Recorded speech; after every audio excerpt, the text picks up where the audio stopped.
Like many other artists on the avant-pop spectrum, Sigmund Snopek has applied his considerable talents to that most compromised of musical genres, the Christmas carol.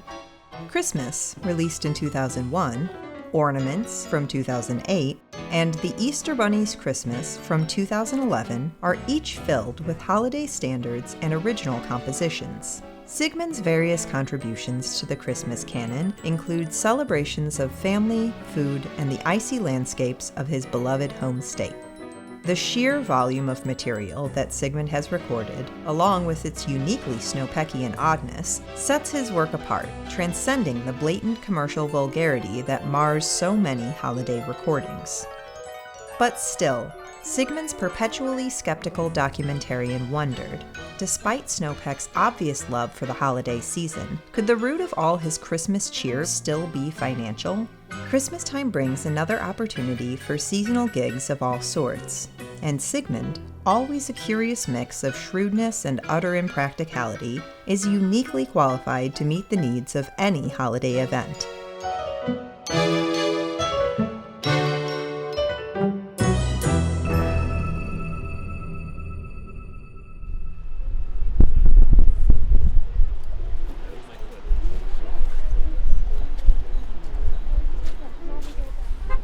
Seen a camel up close and personal. Wow, impressive. I thought my bike was tall. Good Lord. He's actually kind of a small camel. That's an average size.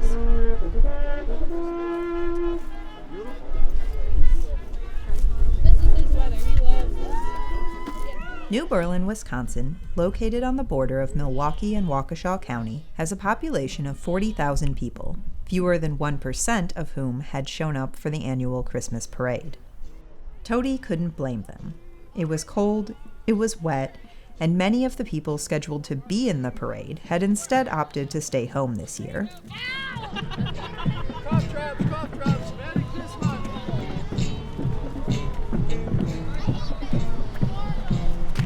Boy, the parade's a bust. This is it. That's life in the big city. The big city of New Berlin.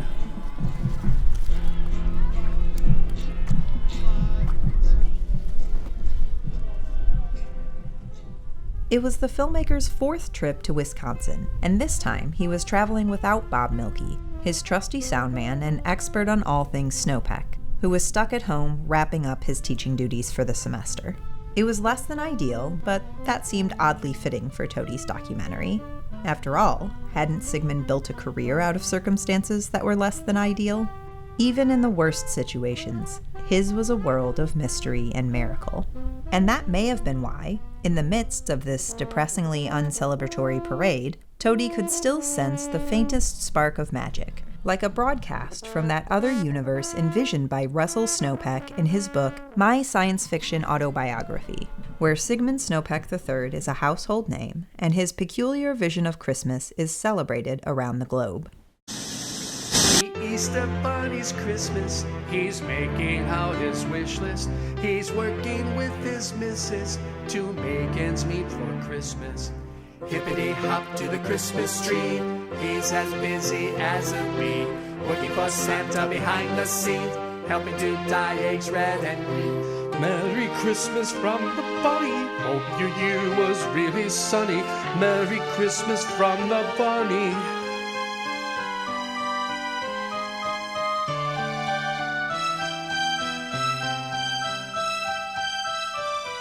The Easter Bunny's Christmas, besides working with his missus, he's helping fill Santa's wish list from good little children's gift lists. Hippity hop to the Christmas tree. And I've got 17 kids to buy presents for. Working So for Santa's Santa helping me by behind the giving me a scenes, job. helping I to hope dye Santa will eggs help red you and too. green. Merry Christmas from the bunny, hope your year was really sunny. Merry Christmas from the bunny.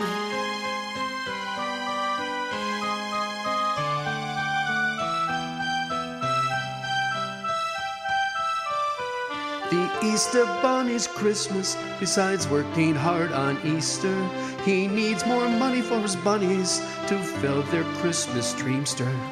It's all about the spirit and everyone who is near it. I really love Santa. It's really fun working at the North Pole. I'm getting really hungry. I wonder what's for dinner. Hippity-clippity to the elves. I'm Santa's friend and I want to help. The Easter Bunny's Christmas, it's going to be delicious. Served by Aloysius with surreptitious wishes. I'm Aloysius, the Easter Bunny's personal chef. We're having double carrot cake and 3 tons of jelly beans. Jelly beans? I want some carrots too. Hey, can we do this next year? I hope the middle class doesn't disappear. Aloysius, I need more lettuce. My only guess is Merry Christmas! The Easter Bunny's Christmas, I hope he fills his wish list with thousands of good wishes and someone to do the dishes. Hey, what are you doing here? You're the Easter Bunny. I want a job working for Santa too. Bye!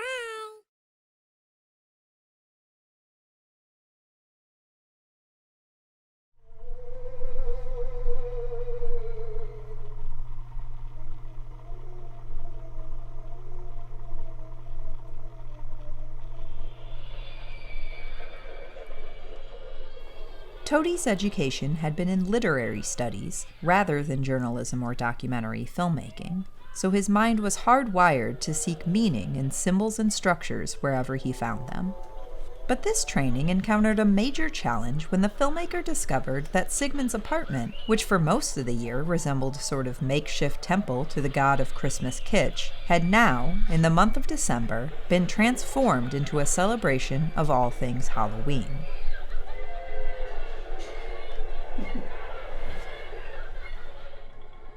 Was Sigmund's habit of disregarding the conventional holiday calendar part of the larger trend of boundary transgressions found throughout his career? His live performances routinely transgressed the boundary of the stage, just as his compositions routinely transgressed the boundaries of genre. Was the musician's view on life too large to fit within conventional structures? Or was Toadie grasping at epistemological straws, trying to make sense of the senseless? The filmmaker reflected that, when he was in Sigmund's world, everything seemed simultaneously full of meaning and completely arbitrary, or what Samuel Beckett called a total object complete with missing parts. The haunted hill up there, in the Snopek graveyard, there's 9 tombstones up there. Who are the 9 tombstones for? Myself and my 8 brothers and sisters. 6 boys and 2 girls and one guy who never made it. A miscarriage. Hopefully he caught a ride some other place.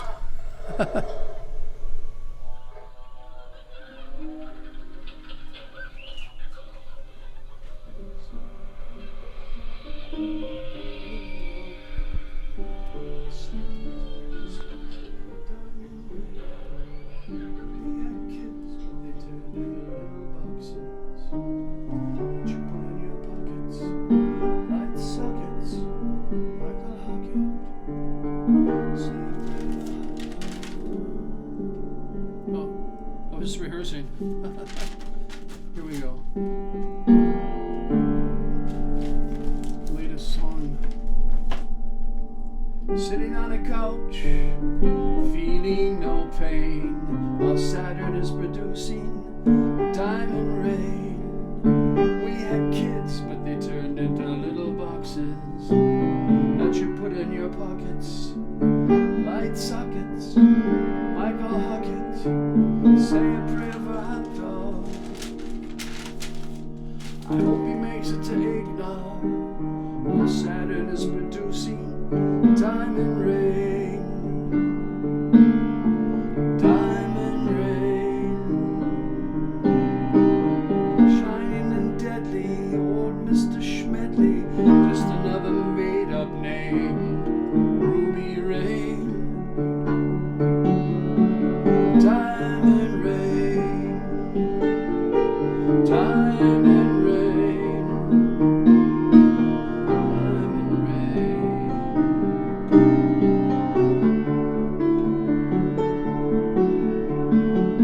through a trailer, slicing through a car, riding on a brown couch, drinking from that old limbo jar.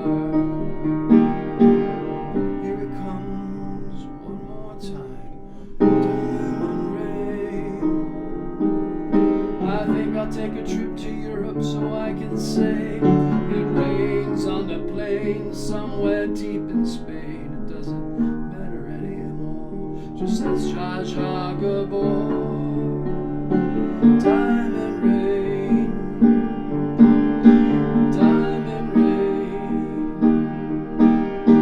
diamond rain. La la la la la la la la la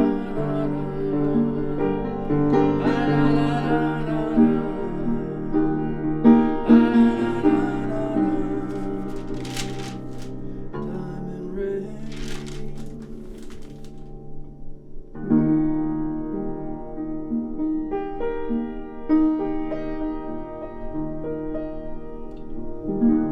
The mace. Is it a lost verse here? Where's the other one? That's it. Walking on a beach, seeing the ghost of Donovan. Hope to make the most of liquor and sin. All the chains jingle in your pocket. I need some light bulbs. Ask Michael Hockett. Cork in a socket. Wind on a lake. Always threatening us with a nuclear shake. Diamond rain. Diamond rain. Diamond rain.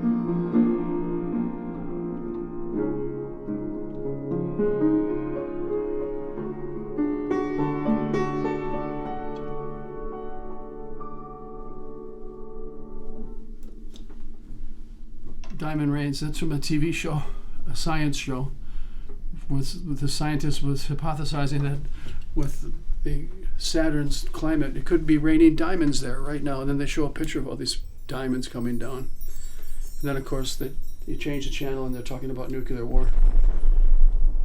Always threatening us with that nuclear shake.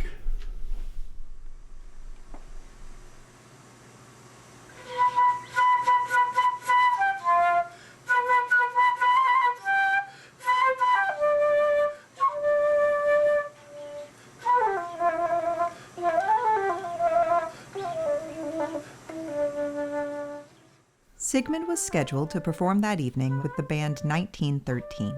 This would be Toadi's first opportunity to observe Snopek as a supporting musician, a role that he had fulfilled in sundry capacities over the course of his career.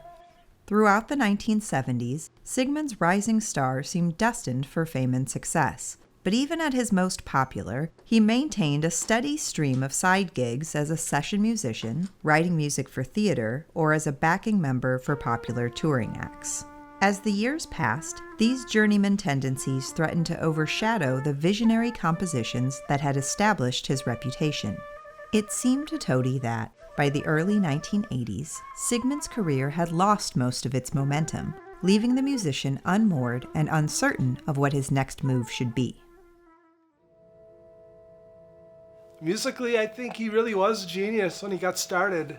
But I think, when you run into the bacon slicer of life and what it throws at you, it's hard to maintain that focus.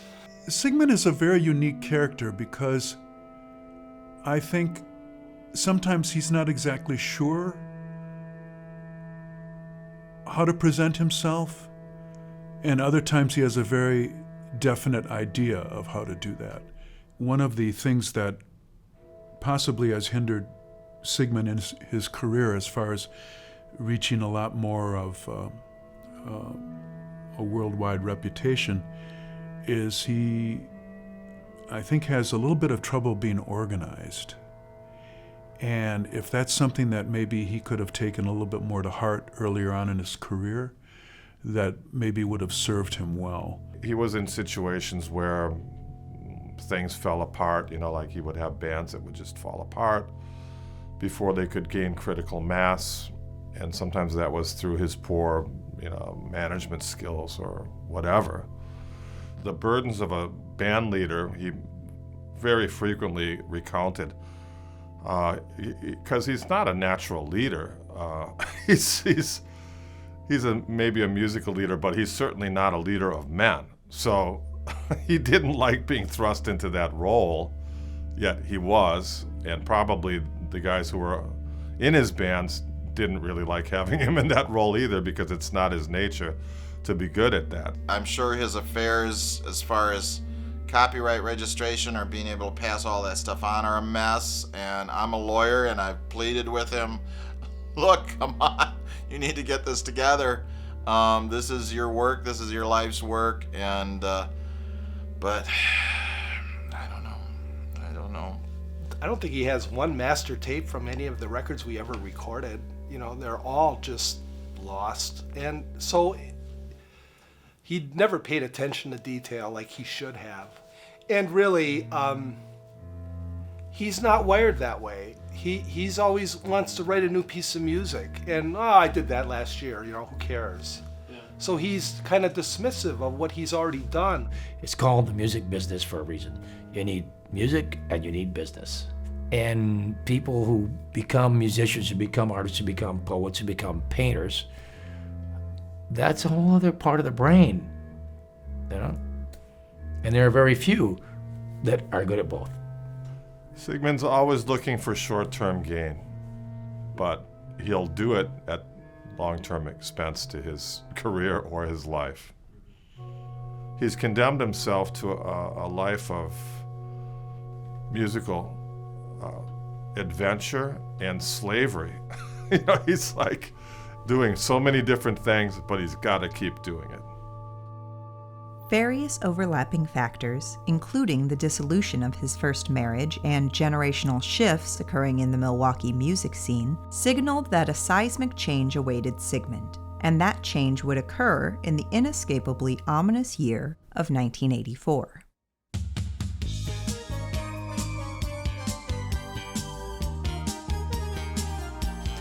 Sigmund in '84 was in the thick of it. He was writing original music, doing a lot of eclectic projects, but like all of us, as soon as the original music scene here in town started to not supply a living for us, we started to look elsewhere. As soon as the drinking age went from 18 back to 21, the clubs emptied. So it was kind of like you had been in a band of people that were thriving and had been making a scene happen, and now that scene was starting to go away. And you had to think for yourself, okay, time to get creative. What do I do now? How do I reinvent myself now? I think that one of the ways Sigmund would describe success would be just being able to work, being able to do hard work, and to carry on for all these years, even in downtimes when maybe your popularity wanes a little bit. Sigmund always finds a way to come back. Yeah, well, after Snopek, the band, after Sigmund left Snopek, then there was a band called UXB, Unexploded Bomb, and it was a three-piece, and their guitar player left, and then somehow they had a three-piece with Sig, and that was pretty cool because it was just kind of a whole different thing. But it was really neat because it was very steeped in that 80s sound of, like the synth stuff.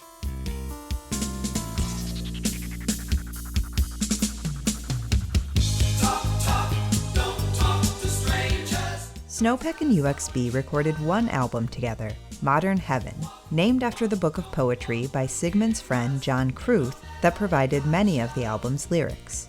Modern Heaven was never officially released and remains largely unknown, even among Sigmund's most devoted fans. It's a timepiece right out of the 80s, and that surprised me. You go from, there's the different genres of music. There's Snopek the band, and then there's Snopek and UXB, which is completely a different thing. His switch over into more pop sounding stuff was always inflected with all of that prog rock stuff. He was a very early techno-pop guy and explored all of that instrumentation and how to create those sounds all by himself. The other big attraction about Sigmund just as a player, he knows sounds, he knows synthesizers, he knows analog synthesizers. In his other genres, he will be more free-flowing and freestyle. To put him in a pop tune that's 2 minutes 30 seconds and we're going to go by the arrangement is not his way. But you put him in that thing, he'll do the job good because he's a professional and he can play. You know, and then after that band was going on, then I think that's when Sig left. He moved to France for a while. And then in France, I think that's when somehow he hooked up with Brian and then started playing with the Femmes.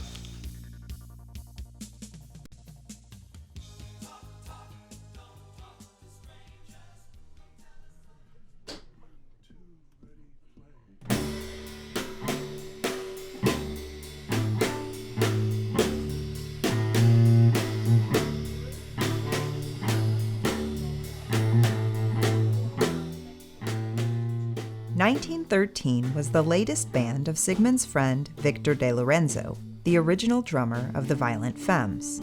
Arguably the most successful band from Milwaukee, the Violent Femmes marked the next important chapter of Sigmund's career.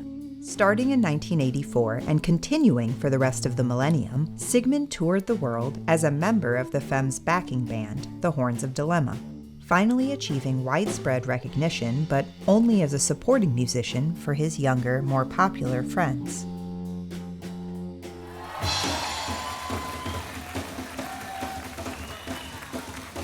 No, I love the Lord of hosts, Father, Son, and the Holy Ghost. I'm so pleased to learn that he's inside me. In my time of trouble, he will hide me.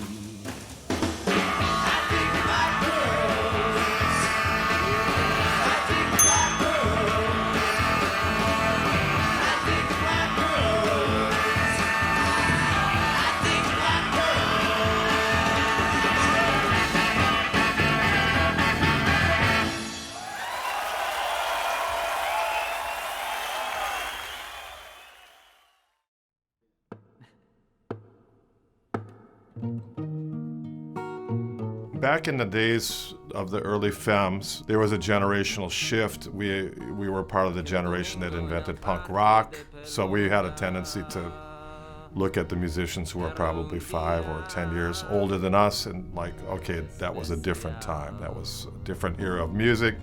Now we really know what's going on. It was pre-internet days, obviously, and the best way to promote your gigs was to go up and put up posters. And I remember it was probably it was below 0, temperature-wise, snow everywhere, and I was walking around with the staple gun and the posters. And I converged upon the same telephone pole with some other person who was also putting up a poster. That was Sigmund. And I recognized him because of the time that I had seen him perform before that. And I just introduced myself to him. He was vaguely aware, I think, of the Femmes. I guess I invited him down to the gig or maybe even to sit in with us. After that, it became an ongoing thing. Well, after I met him on the street, I thought, okay, this guy's serious because, you know, even though he was from the older generation of musicians, he's out there putting up posters. He wasn't lazy. He was trying to get some sort of thing going. Sigmund had been someone that Brian and I had both seen play, so we thought that our music would probably fit in perfectly with his music. I just think that it was a natural fit because we cultivated our own uniqueness, and I think Sigmund did the same. We weren't afraid of the avant-garde, we embraced it. We were willing to take a chance. We weren't trying to just develop one thing and then try and sell that. We were interested and had a profound love for all different kinds of music, and that's the same thing that I found to be the case with Sigmund. Being a Wisconsin eccentric, he certainly fit in with Violent Femmes at that time because we were certainly carrying that mantle for the people that were playing on the street. A common misconception about Sigmund's career is that he never left Wisconsin. In fact, he did move to Europe in the summer of 1984 to perform as a duo with the saxophonist Steve Mackay. Both Sigmund and Mackay would join the Femmes for their European tour that fall. Sigmund moved to Europe because it's a great place to go for creative-minded people, and hooked up with his hometown buddies, the Violent Femmes. And they said, hey, come and play with us. And he said, sure. The Femmes were doing great then, and having need of eclectic keyboard player like Sigmund who fit right in there to add to their brushes on a garbage can and an acoustic bass and a guitar. And so that Sigmund, with his bizarre horns and multitude of different sounds, was a perfect fit for that eclectic band from Milwaukee. All right, if it's too loud for you, I'll turn it down. Yeah, I wanna know what life's about. Yes, I wanna. Yeah, we have the Horns of Dilemma, which is a very ad hoc horn section, and of course Sigmund being a multi-instrumentalist, he had, various different ways of making noise, so he could actually fit into the Horns of Dilemma. Well, we also knew that Sigmund was, of course, a very fine keyboard player, so we figured probably for one of the upcoming tours we would want to have a keyboard player. And when that time came, of course, Sigmund was our first choice. He totally went onto the Femmes train because they were actually famous, so Sig had the fame by proxy, sort of. So he could say, I played at Carnegie Hall, which is true. But he didn't play there. It wasn't for him, which I always, I never called him on it, but it's just, I'm happy for him. He got to see the world. Any standout stories from that time that you'd want to tell? No. There are some standout stories, but I don't think I want to go into them, and I don't know if Sigmund would want me to go into them either. There was one time we were playing at the 930 Club in Washington, D.C., and I'm looking down in the crowd, and usually there's just really exuberant, happy fans, and beautiful girls are always there. And then I saw the beautiful girls, but they were going like, oh! And I was like, well, what's going on? We sound okay. And then I turn around and I look, and there's Snopek with his hunting horn, completely naked. The girls are going like, oh! And he's going, so that was typical of Snopek in the 80s. I think he just embraced it as a kind of second childhood for him. Sure, he don't find out.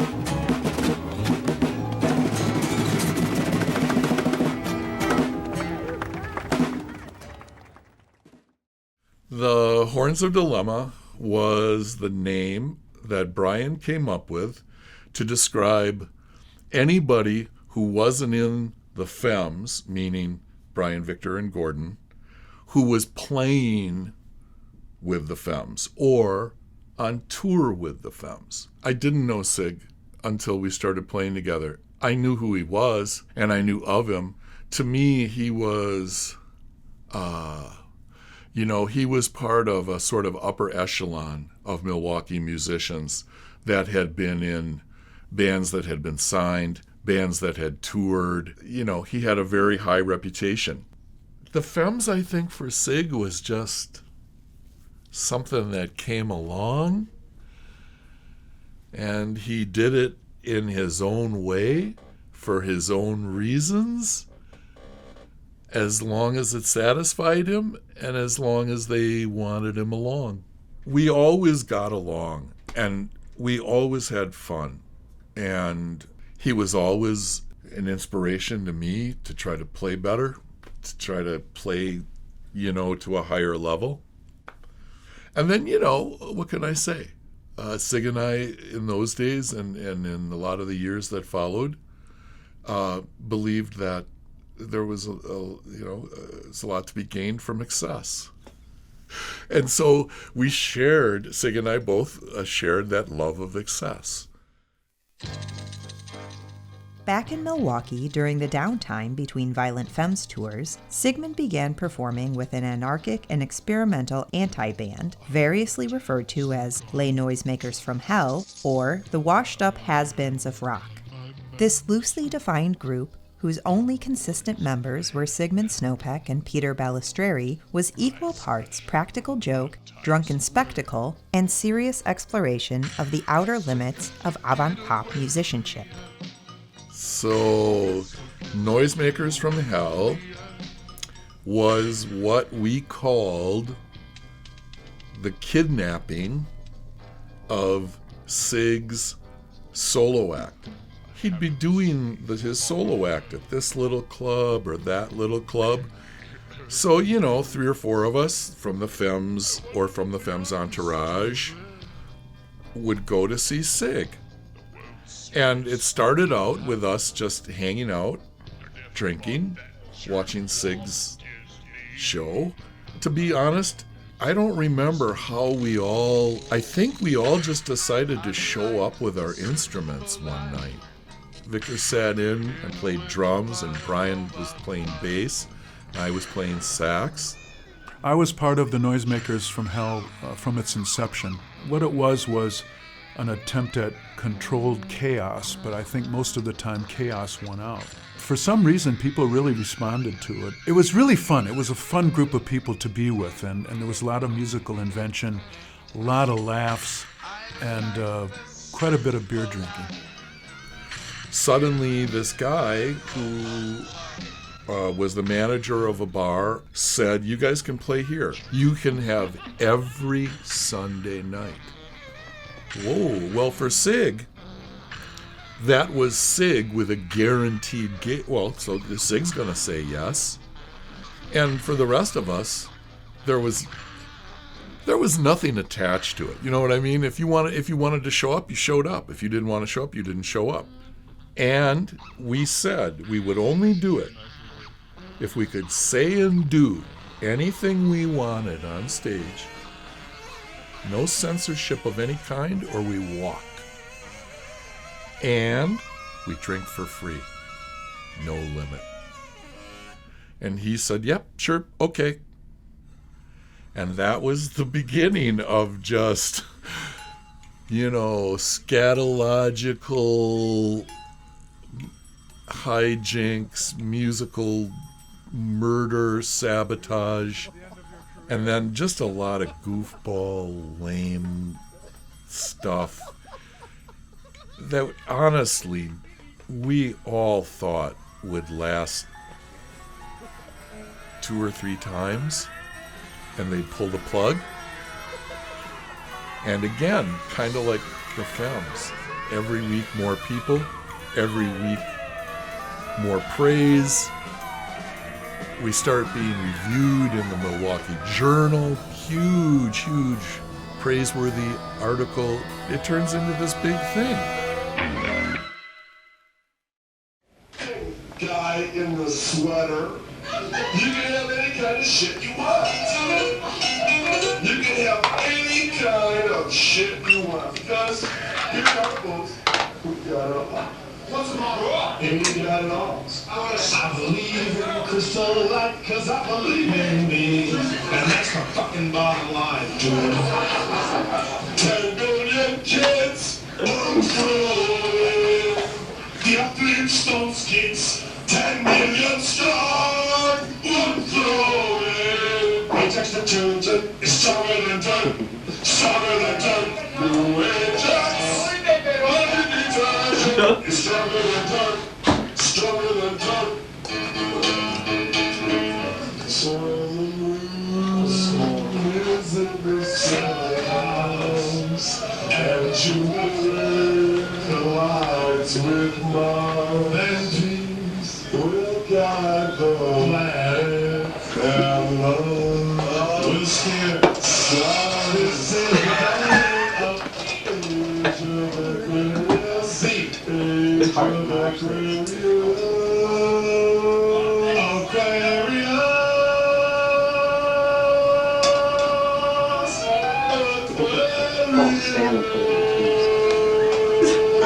Understanding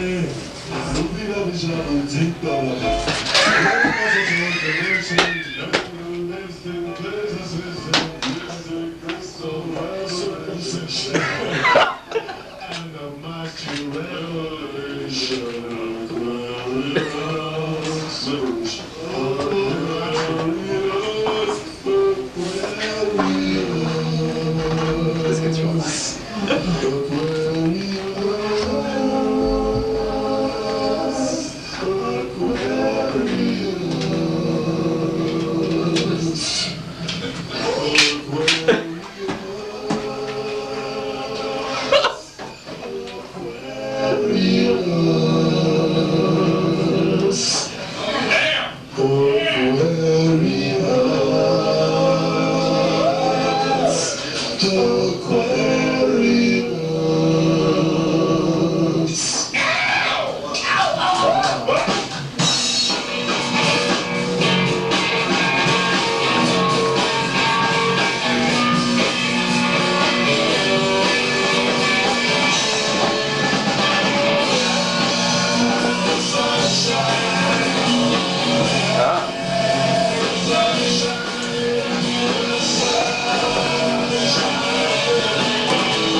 Bass, Mike.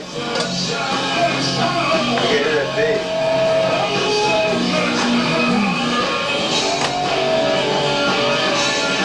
No.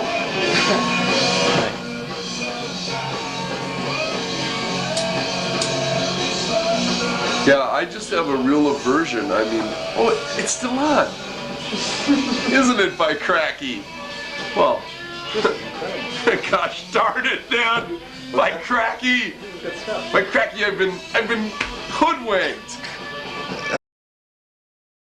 The whole trajectory of the Femmes was so constant and continuously up, up, up, up all the time. And that rise was, you know, to me anyway, an accompanying rise in boredom. But Sig and Victor and Brian and I all had somehow developed a really similar aesthetic through the Femmes, and then developed a really serious sort of anti-aesthetic through Noisemakers and Has-Beens. We were exploring in every possible way the outer limits of what it means to be on stage. You know, what does it mean to be part of the audience? What does it mean to be the performer? What does it mean to purposely not do your best? What does it mean to get so bombed that you can't play anymore? And to do that on purpose, and to not just do it a little, but to do it a lot. And how does that change what entertainment means for that audience? Is it entertainment anymore? And if it is entertainment, what does that mean? What does it mean to watch people debase themselves? What's bringing them there? What's the fun of that? And what does that mean that we're providing it? What does that say about them? But what does that say about us? And, you know, forget about the Femmes. Just think about Sig. Sig is a classical musician. Sig, his whole training is to be able to play the same thing exactly the same way every single time you do it. And then to suddenly be thrust into that has-beens situation and to not explore excellence, but to explore the worst. The worst. And to purposely try to ruin the audience's experience. It was more than what it seemed like. It was always more than what it seemed like, at least to me. and to Sig. Man, the difference between the has-beens and anything that any of us had ever done was night and day. And whatever had happened during the week, I knew that on Sunday I was going to be part of this insane thing. And, you know, that I was going to be transported to another dimension. I feel like that was my real getting to know Sig Snopek. That was my real getting to understand, you know, who he kind of was from A to Z. And what I really have always felt, and what I still feel about Sig, is that Sig is the closest probably that I'll ever get to knowing somebody like Mozart, who had a foot always in two different worlds. One world was the highest expressions of Western musical culture, whether that be classical tradition or avant-garde tradition. But then, on the other side, this dissolute, this denizen of the demi-monde, this guy who is never more comfortable than when he's just kind of on this, you know, really, really common kind of working class level, and even on a very underbelly of the underbelly of society. So, you know, high and low, to a degree more extreme than almost anyone I've ever encountered. And I couldn't follow him on some of the paths that he was on from time to time, but I always had the feeling that he was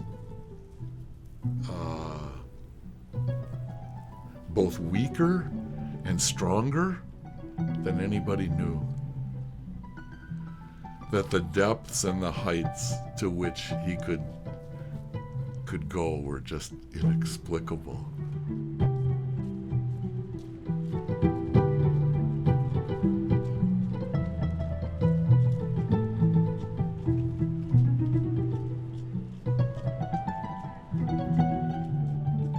The third ward has a number of chapters. The first one is that it's underwater, and it was filled in by all kinds of landfill by Irish labor.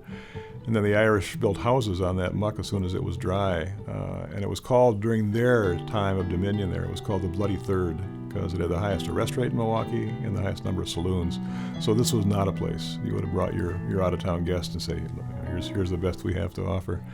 And then there was a fire back in 1892 that left about 2,500 homeless and killed 3 people. And there was already an exodus underway, but that really hastened it. And then the Sicilians move in, and that became Little Italy for Milwaukee. And they stayed until the 50s, 1950s, when they were urban renewed, out of that neighborhood. And then the third ward was forlorn. It was pretty much given up for dead in the 60s and the 70s. And there were even proposals to turn it kind of into a combat zone, adult-themed businesses. So it was really very much down at the heels. And what happened by the 1970s was, first of all, you have kind of a saving remnant of business people who had not left, despite there was this mass exodus of capital from that neighborhood. And you also had America kind of moves toward an interest in historic buildings, historic preservation, and we developed this taste for exposed beams and open brick. And the third ward had the highest proportion in the state, those qualities. So all of a sudden it's hot. It just became very hot. I think in 1970 the population was 84 people in the third ward. No one lived there. It was really very quiet at night. And then as the buildings are refurbished, for galleries, performance spaces, and especially housing, apartments and then condos, people come flocking back, and now the population is, I think, somewhere around 3,000 or so. So it's become kind of a extremely successful urban renewal, urban renaissance kind of a project.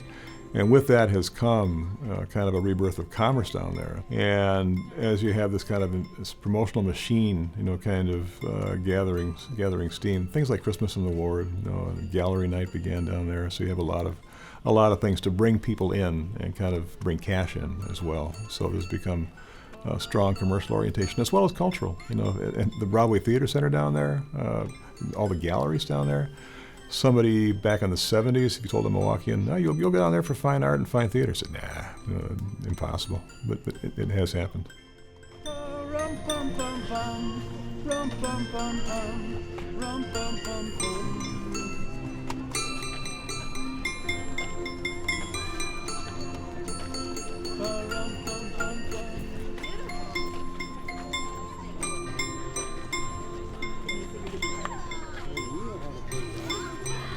Christmas.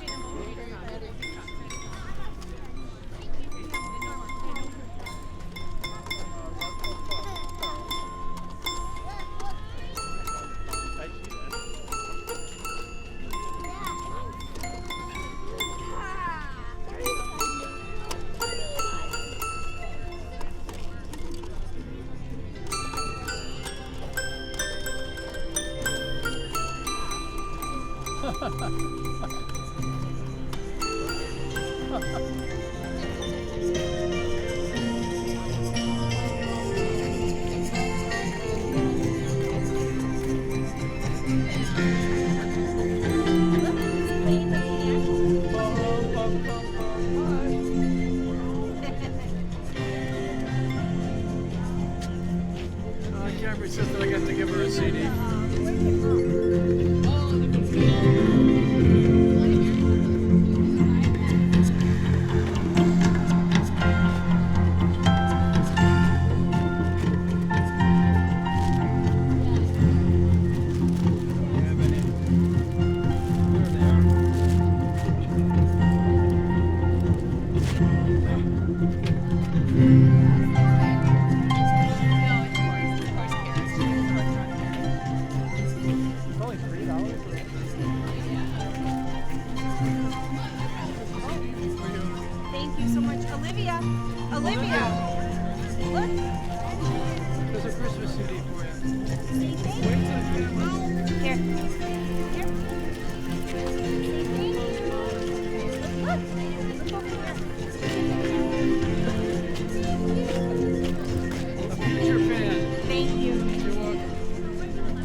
It's Christmas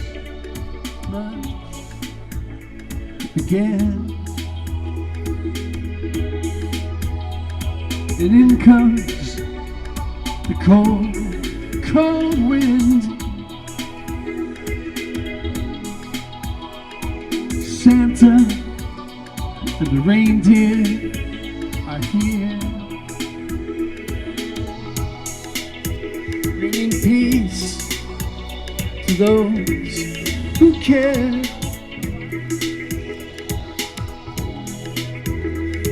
It's Christmas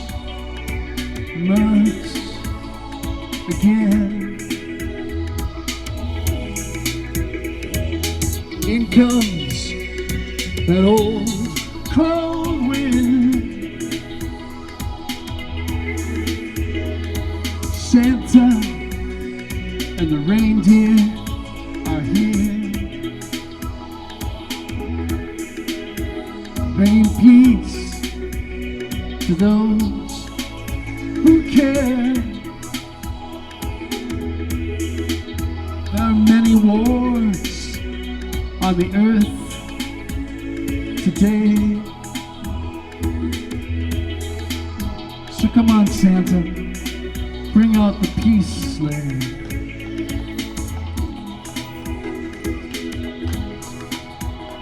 Ring the bells for the purpose of peace. share the wealth, and that will release all the slaves in the world. Raise a hope and peace will unfurl, because it's Christmas again.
It's Christmas again, and in comes the cold, cold wind. Santa and the reindeer are here, giving peace to those who care. It's Christmas again.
some music and we're going to take a break. Thank you, sir. That was Thank you. amazing. Thank you. You got a tape right there. He's making a movie. This is Nick Nolte. He flew in from LA today. His arms are really sore. Oh, that's an old joke, but I love it.